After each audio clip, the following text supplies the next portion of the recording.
Manchester City 2026-27 squad audit. Enzo মারেস্কের শক্তি বৃদ্ধি ঠিক কোথায় প্রয়োজন? ম্যানচেস্টার সিটি 10 বছরেরও বেশি সময় পর প্রথমবারের মতো ডাগ আউটে পেপ গার্দিওলাকে ছাড়াই প্রিমিয়ার লিগ অভিযান শুরু করতে যাচ্ছে। 23 আগস্টের আগেই তার স্থলাভিষিক্ত নতুন ম্যানেজার এনজো মারেস্কোর দল পুনর্গঠনে কোথায় শক্তি বৃদ্ধি করা প্রয়োজন তা নিয়ে এই স্কোয়াড বিশ্লেষণ। ম্যানচেস্টারের নীল অংশে এখন বড় পরিবর্তনের হাওয়া। গত 10 মৌসুম ধরে ম্যানচেস্টার সিটির সাফল্যের অন্যতম মূল কারিগর ও ধ্রুবতারা পেপ গার্দিওলা ম্যানেজারের পদ থেকে সরে দাঁড়িয়েছেন। তার তৈরি অনেক প্রতিভাবানদের মধ্যে একজন এনজো মারেস্কোকে তার উত্তরসূরি হিসেবে বেছে নেওয়া হয়েছে। মারেস্কো উত্তরাধিকার সূত্রে এমন একটি স্কোয়াড পেয়েছেন যা গুণগত মানে অত্যন্ত সমৃদ্ধ হলেও শেষ পর্যন্ত গত মৌসুমে প্রিমিয়ার লিগে কাঙ্ক্ষিত সাফল্য পায়নি। তারা জেতা ম্যাচ থেকেও পয়েন্ট হারিয়েছে। বিজয়ী পজিশন থেকে তারা যৌথভাবে চতুর্থ সর্বোচ্চ পয়েন্ট 20 পয়েন্ট খুইয়েছে, আর পিছিয়ে পড়া ম্যাচ থেকে ঘুরে দাঁড়িয়ে পয়েন্ট তুলতে পেরেছে মাত্র 5। তবে নতুন মৌসুমে প্রত্যাশা আরও তুঙ্গে। 2026-27 প্রিমিয়ার লিগ মৌসুমে সিটির ন্যূনতম লক্ষ্য থাকবে শিরোপার জন্য জোরালো লড়াই করা। নাম্বার 1, গোলকিপিং পজিশন। গত মৌসুমে সিটির গোলকিপিং পজিশন ছিল দুর্দান্ত। জিয়ানোলুইজি দোনোরুম্মা এবং জেমস ট্রাফোর্ড দেশসেরা 2 গোলরক্ষকই তাদের খাতায় ছিল। কমপক্ষে 5টি প্রিমিয়ার লিগ ম্যাচ খেলা গোলরক্ষকদের মধ্যে দোনোরুম্মার সেভ পার্সেন্টেজ 72.1% ছিল সবচেয়ে সেরা। অন্যদিকে 6টি এফএ কাপ ম্যাচে জেমস ট্রাফোর্ড 2.14টি গোল প্রতিরোধ করেছিলেন অফটার এক্সপেক্টেড গোল বা এক্সজি হিসাব অনুযায়ী। তবে এটি দ্রুত স্পষ্ট হয়ে যায় যে ট্রাফোর্ড কেবল কাপ গোলরক্ষক হয়ে সন্তুষ্ট নন। খবর অনুযায়ী তিনি লিডস ইউনাইটেডে যোগ দিতে প্রস্তুত। এর অর্থ দাঁড়ায় গোল পোস্টে নিচে সিটির হাতে বিকল্প হিসেবে থাকবেন কেবল দোনোরুম্মা এবং নামমাত্র তৃতীয় পছন্দের গোলরক্ষক মার্সেলো বেটিনেলি। সুতরাং এই পজিশনে নতুন একজন শর্ট স্টপার বা গোলরক্ষক সই করানো সিটির জন্য অত্যন্ত জরুরি। নাম্বার 2, রক্ষণভাগ। Right back. রক্ষণভাগের ক্ষেত্রে সিটির উদ্বেগের প্রধান জায়গা হলো ডান ব্যাক পজিশন। ম্যাথিউস নুনেজ ডিফেন্সের ডান দিকে তার নতুন ভূমিকায় বেশ সফল হয়েছেন। তিনি তার দলের জন্য সব সতীর্থের চেয়ে বেশি টাচ পেয়েছেন 2886 বার এবং সিটির যে কোনো খেলোয়াড়ের চেয়ে বেশি ট্যাকল করেছেন 40টি। কিন্তু তিনি একা প্রতিটি ম্যাচে প্রতিটি মিনিট খেলতে পারবেন না। তার ব্যাকআপ হিসেবে থাকা রিকো লুইস গত মৌসুমে বেশ সংগ্রাম করেছেন। এমনকি অভিযানের শেষ দিকে ম্যাচ ডে স্কোর থেকেও তিনি বাদ পড়েছিলেন। মারেস্কের আগমন এই 21 বছর বয়সী ফুটবলারকে নতুন জীবন দিতে পারে। তবে ইতালীয় কোচ হয়তো লুইসের ফর্মে ফেরার উপর পুরো জুয়া খেলতে চাইবেন না। তবে ডান ব্যাকের শূন্যতাপূর্ণ সিটিকে যে বাইরের খেলোয়াড় কিনতে হবে এমন কোনো বাধ্যবাধকতা নেই। তাদের সেন্টার ব্যাক পজিশনে প্রচুর বিকল্প রয়েছে, ফলে আব্দু কবির খুসনা প্রয়োজনে এই ভূমিকা পালন করতে পারেন, যেমনটা তিনি গার্দিওলার অধীনেও কিছু ম্যাচ করেছিলেন। Left back. কয়েক বছর ধরে যা ছিল সিটির সবচেয়ে দুর্বল জায়গা, সেই লেফট ব্যাক পজিশনে তারা এখন অত্যন্ত শক্তিশালী। নিকো ওরাইলি সিনিয়র দলের সাথে তার প্রথম পূর্ণাঙ্গ মৌসুমে দুর্দান্ত পারফর্ম করেছেন। ব্যতিক্রমী প্রতিবার এই তরুণ খেলোয়াড় তার শারীরিক শক্তির সাথে ইতিবাচক মানসিকতার মেলবন্ধন ঘটিয়েছেন।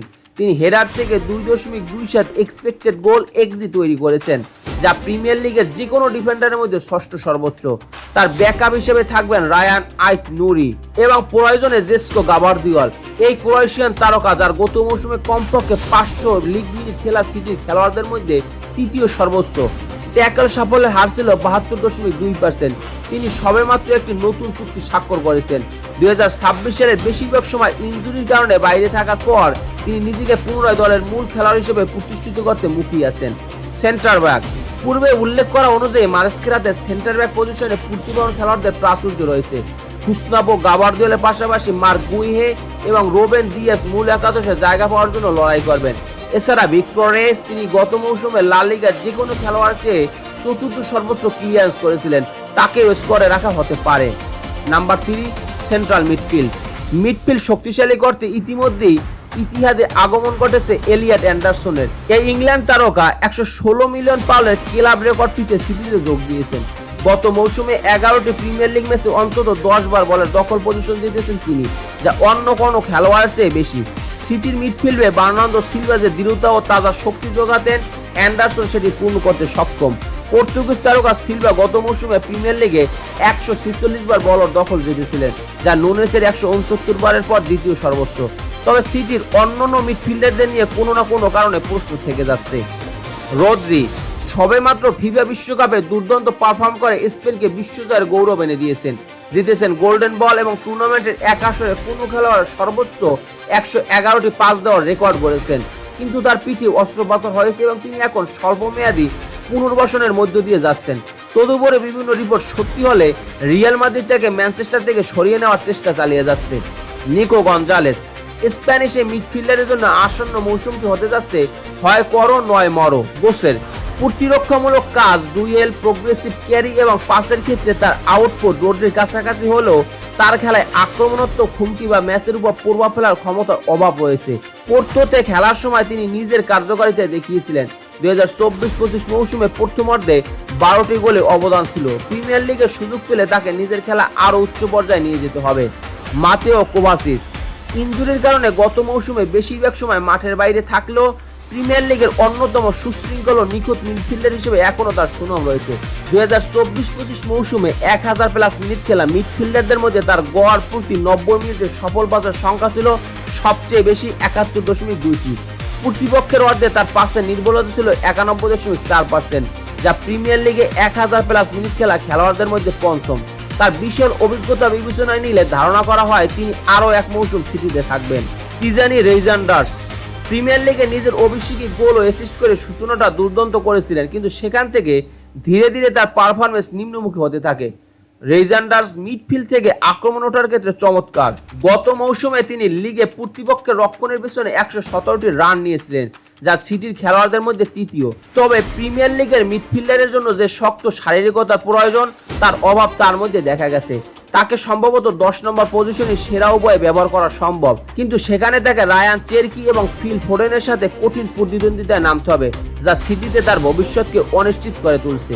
ওয়াইল্ড কার্ড বিকল্প মিডফিল্ডের শূন্যতা পূরণে আরও দুটি বিকল্প রয়েছে, ওরেলি এবং লুইস। ওরেলি সিটি ফুটবল একাডেমিতে কেন্দ্রীয় ভূমিকাতেই খেলতেন, আর লুইসকেও মাঝে মধ্যে গার্দিওলা মিডফিল্ডে ব্যবহার করেছেন। হয়তো তাদের মধ্যে কেউ একজন এই অভাব পূরণ করতে পারেন। সংক্ষেপে, সিটির মিডফিল্ড এমন একটি জায়গা যেখানে স্পোর্টিং ডিরেক্টর হুগো ভিয়ানাকে কিছুটা ঝুঁকি নিতে হতে পারে। তাদের অনেক খেলোয়াড় থাকলেও বর্তমান বিকল্পগুলো ব্যর্থ হলে ব্যাকআপ হিসেবে অন্য কোনো নির্ভরযোগ্য অপশন আনা প্রয়োজন হতে পারে। নাম্বার 4, অ্যাটাকিং মিডফিল্ড বা উইং। আক্রমণাত্মক মিডফিল্ড বা উইং পজিশনে সিটির নিয়মিত খেলোয়াড়দের মান নিয়ে কোনো সন্দেহ নেই, তবে মূল সমস্যা হলো স্কোয়াডের গভীরতা। জেরোমি ডোকু গত মৌসুমে তার ক্যারিয়ারের যে কোনো একক মৌসুমের চেয়ে বেশি গোল ও অ্যাসিস্ট করে নিজের খেলায় স্পষ্ট উন্নতি দেখিয়েছেন। রায়ান চেরকি প্রিমিয়ার লিগে নিজের প্রথম মৌসুমে ঝলক দেখিয়েছেন। কেভিন ডি ব্রুয়না চলে যাওয়ার পর সৃষ্ট শূন্যতা তিনি চমৎকারভাবে পূরণ করেছেন। প্রতি 90 মিনিটে 3.02টি সুযোগ তৈরি করেছেন তিনি, যা 1000+ মিনিট খেলা যে কোনো প্রিমিয়ার লিগ খেলোয়াড়ের মধ্যে দ্বিতীয় সর্বোচ্চ। অ্যান্টোইন সেমেনিও মার্চ মাসের পর ফর্ম কিছুটা পিছনের দিকে গেলেও তিনি আশাবঞ্জক পারফর্ম করেছেন। ফোডেনের 7টি গোলের সাথে যৌথভাবে সিটির দ্বিতীয় সর্বোচ্চ প্রিমিয়ার লিগ গোলদাতা হিসেবে মৌসুম শেষ করেছেন। ফিল ফোডেন সিটির এই নাম্বার 47 2026-27 মৌসুমে নতুন করে জ্বলে উঠতে পারেন। সম্প্রতি 2030 সাল পর্যন্ত চুক্তি বাড়ানোর পর মার্কেসের আগমনে তাকে 2023-24 মৌসুম সেই বিধ্বংসী ফর্মে সব প্রতিযোগিতা মিলিয়ে 27 গোল ফিরিয়ে আনতে সাহায্য করতে পারে। ফোডেনকে উইংয়ে ব্যবহার করা গেলেও চেরকিকে পিছনে ফেলে সিটির মূল নাম্বার 10 হতে তিনি নিশ্চয়ই মুখিয়ে থাকবেন। তবে এই 4 জনের পেছনে সিটির মূল গভীরতার অভাব রয়েছে। সাবিনহো গত মৌসুমে বেশ লড়াই করতে হয়েছে তাকে। প্রিমিয়ার লিগে মাত্র 821 মিনিট খেলে 1টি গোল ও 1টি অ্যাসিস্ট করেছেন। 2024-25 মৌসুমে তিনি আশাবঞ্জক ছিলেন, 6.1 এক্সে জেনারেট করেছিলেন, যা সিটিতে দ্বিতীয় সর্বোচ্চ ছিল। তবে খবর এসেছে তিনি চলতি গ্রীষ্মে ইতিহাস ছাড়তে পারেন। জ্যাক গ্রিলিশ 100 মিলিয়ন পাউন্ডের এই তারকা এভারটনের লোনের ম্যাচ শেষ করে ফিরেছেন, তবে জানুয়ারি থেকে তাকে মাঠের বাইরে রাখা পায়ের ইনজুরি থেকে তিনি পুরোপুরি সেরে ওঠেননি। প্রাক মৌসুম সফরের দল থেকেও তিনি বাদ পড়েছেন, ফলে মার্কেসকে প্রভাবিত করার সুযোগ হয়তো তিনি পাচ্ছেন না। উদীয়মান তরুণরা ডিভাইন মুকাসা, জেরেমি মঙ্গা এবং কেলাদিও অ্যাচিভিরি, এই তরুণরা স্কাউটের রোটেশন স্পষ্টগুলো পাওয়ার জন্য ভালো অবস্থায় রয়েছেন। তবে সর্বোচ্চ স্তরে প্রতিযোগিতা করতে হলে সিটিকে এই উইং বা আক্রমণাত্মক মিডফিল্ড অন্তত আরও একজন বিশ্বমানের অ্যাটাকার দলে ফেরাতে হবে। স্ট্রাইকার ম্যানচেস্টার সিটির জন্য সবচেয়ে সহজ ও স্পষ্ট বিশ্লেষণ হলো তাদের স্ট্রাইকার পজিশন। আর্লিং হল্যান্ড যখন ফিট থাকেন তখন তিনিই খেলেন, বিষয়টি ঠিক এতটাই সরল। এই নরওয়েজিয়ান স্ট্রাইকার গত মৌসুমে প্রিমিয়ার লিগে প্রতি 90 মিনিটে 1.06টি গোল অবদান বা কন্ট্রিবিউশন রেখেছেন, যা 1000+ মিনিট খেলা প্রিমিয়ার লিগের যে কোনো খেলোয়াড়ের চেয়ে সেরা। লিগে তার মোট 35টি গোল ও অ্যাসিস্ট তাকে ইউরোপের সেরা 5টি লিগের মধ্যে দ্বিতীয় স্থানে রেখেছে। তবে হল্যান্ডের বিপরীতে সিটির উপর স্ট্রাইকার ওমর মারমুশ গত মৌসুমে বেশ সংগ্রাম করেছেন। 2024-25 মৌসুম শেষে তিনি যে সম্ভাবনার ছাপ রেখেছিলেন তা বজায় রাখতে পারেননি।